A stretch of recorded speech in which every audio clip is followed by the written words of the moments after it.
15 اگست کو ہمارے army chief نے جنرل عاصم منیر صاحب نے ایک استقبالیہ بھی دیا. وہاں پہ سارے ویٹرنز موجود تھے.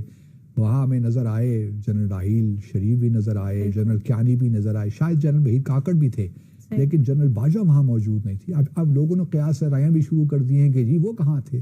کچھ لوگوں کا خیال ہے کہ وہ پاکستان میں نہیں تھے اس لیے نہیں آئے. جو ہے ان کا کہنا یہ ہے کہ جی انڈیا جو ہے یا بھارت جو ہے وہ ایک طرح سے 3rd لارجسٹ اکانومی بننے جا رہا ہے 2027 میں.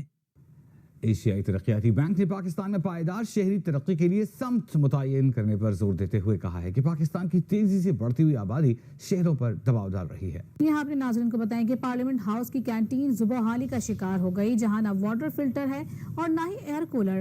سیکریٹریٹ کی ہدایت کے باوجود سی ڈی اے کی جانب سے کوئی اقدام نہیں کیا گیا. آپ نے سب سے پہلے گھبرانا نہیں ہے.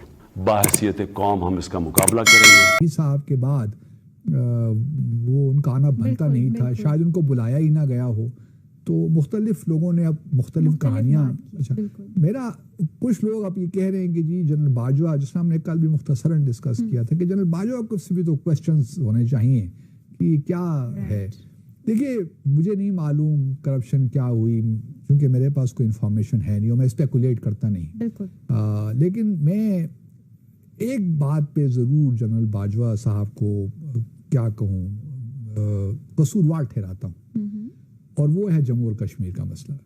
کیونکہ جموں اور کشمیر کا تنازع بہت قریب ہے میرے دل سے. جموں اور کشمیر کے جو لوگ ہیں انہوں نے بہت نقصان پہنچایا اس پورے تنازع کو, اور جس طریقے سے انہوں نے کنسیڈ کیا میرے لیے وہ آج بھی میں اس کو ڈائجسٹ نہیں کر پاتا. اور کچھ پوچھیں کہ نہ پوچھیں, یہ ضرور پوچھیں کہ بھارت سے تعلقات میں اتنا آگے جانے کی آپ کو کیا ضرورت تھی کہ آپ نے بالکل جموں اور کشمیر کے معاملے کو پس پش ڈال کر آپ آگے بڑھنا چاہتے تھے.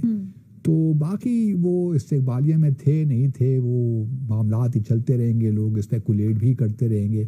لیکن جو زیادہ تر لوگوں کا خیال ہے وہ یہی ہے کہ وہ شاید ملک سے باہر ہیں, کیونکہ ایسا ہو نہیں سکتا کہ وہ ملک میں ہوں. عاصم منیر صاحب نے ان کو یقیناً بلایا بھی ہوتا, کیونکہ اس سے پہلے بھی ہم دیکھ چکے ہیں کہ بہت سے پچھلے مہینوں میں کچھ ایسے ایونٹس ہوئے ہیں جہاں جنرل باجوہ موجود تھے. جنرل عاصم منیر نے ان کو مدعو بھی کیا تھا.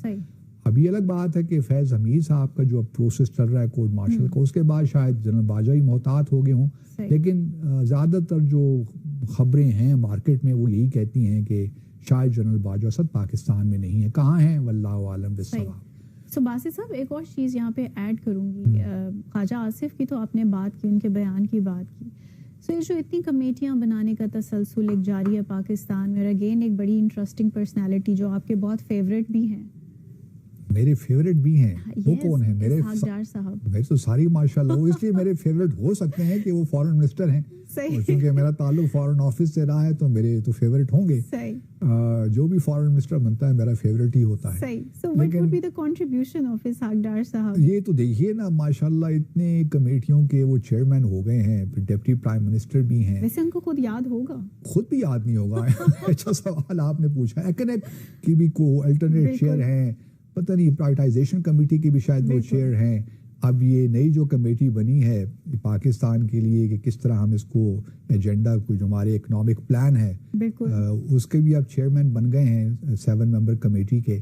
تو اللہ خیر کرے. وزیر اعظم بھی ہیں, نائب وزیر اعظم بھی ہیں. لیکن یہ so many things to do. اچھا کوشچن یہ ہے کہ یہ بھی ایک طریقہ کار ہے. اب حکومتیں نہیں کیسے چلتی ہیں میں آپ کو بتاتا ہوں, اپنے ویورز کو ہی بتاتا ہوں. اب دیکھیے نا فائنانس منسٹر کون ہیں؟ ہمارے اورنگزیب صاحب ہیں نا, بالکل فائنانس منسٹر ہوئے ہیں. اب اصل اکنامک جو صورتحال ہے, جو اس کو فائنانسز کو ہمارے ٹھیک کرنے کی ذمہ داری تو ان پہ ہے نا. اب یہ طریقہ کار ہوتا ہے کہ کوئی بھی ذمہ داری آخر میں نہ لے. کل کو فائنانس منسٹر صاحب کہیں گے جی میں نے تو کوئی ایسا پلان بنایا نہیں ہے. تو جی ہاں, گیتا جی کا یہ کہنا ہے, اور یہ بات انہوں نے جو ہے انڈیا ٹوڈے کے ساتھ بات کرتے ہوئے کہی, اور سبھی کی نظریں اس طرف ہیں اور یقیناً وہ بات ٹھیک کہہ رہی ہیں. اور آئی ایم ایف سے ان کا آئی ایم ایف کے ساتھ وہ اٹیچڈ ہیں, اور ڈیفینیٹلی ان کی جو ایک طرح سے اندازہ ہے وہ غلط نہیں ہوگا. لیکن پاکستان کہاں پر ہے؟ پاکستان اس وقت ہمیں کہیں بھی دکھائی نہیں دے رہا, بلکہ